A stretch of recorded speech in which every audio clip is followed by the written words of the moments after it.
Hello, beautifuls. Have you ever stood on top of a mountain and hollered, hello?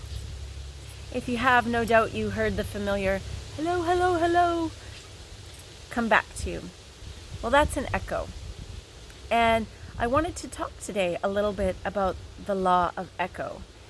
It is similar to the idea of the law of attraction. Actually, it was the principle in which the law of attraction was based. And essentially, we've talked before about how everything is energy. Our thoughts and our action are energy. And energy, there's always an action and a reaction.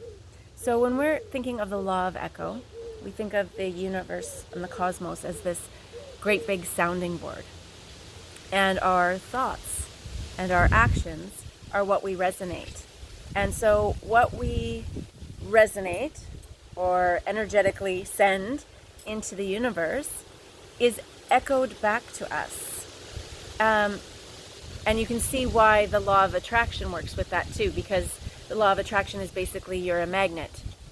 And what you are, you will attract more of. Same principle, just different angles of looking at it. And sometimes that's all we need, is just to look at something from a different angle. When I was thinking about this topic, I was also thinking about the ways in which we experience the echo can be very different. We can resonate something and it can return to us incredibly quickly, or it can take a really long time, or the results might not feel like show up close to us, but show up far away. And when I was thinking about that aspect, I was thinking about Newton's cradle.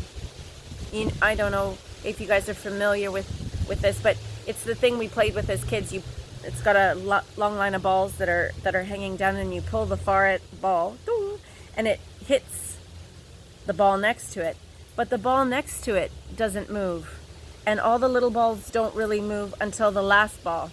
And the last ball is the one that moves, showing that there was an echo that went through all of those balls to hit the last one. And then eventually they all start moving. But that's very similar with our energy. Our energy not only affects us, but it has a ripple effect throughout the entire cosmos. And there is a need then to be very aware of what we're resonating, because often we can have an idea of what we want, and we can really truly want something, and it is not coming or echoing back to us, and we can't understand why. Well, the reason for that would be because we're resonating something stronger than that desire. And usually that resonance comes from a subliminal place. It comes from a core belief that is subconscious, that's just hanging around in our body. But our body and our being believes it more so than the desire for something new.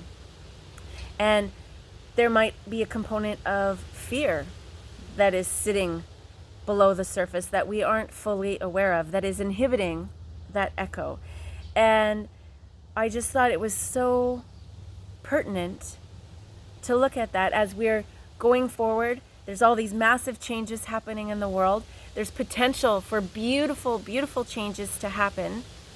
And yet there is a lot of fear underlying, and that fear needs to be addressed if we really want to echo these beautiful changes.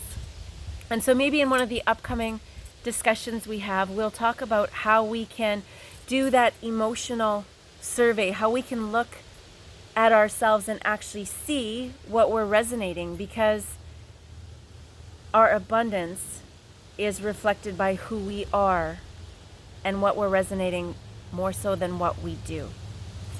Thank you so much for joining me. Another ramble from Marty, and until next time, please stay hydrated, well nourished, and well rested.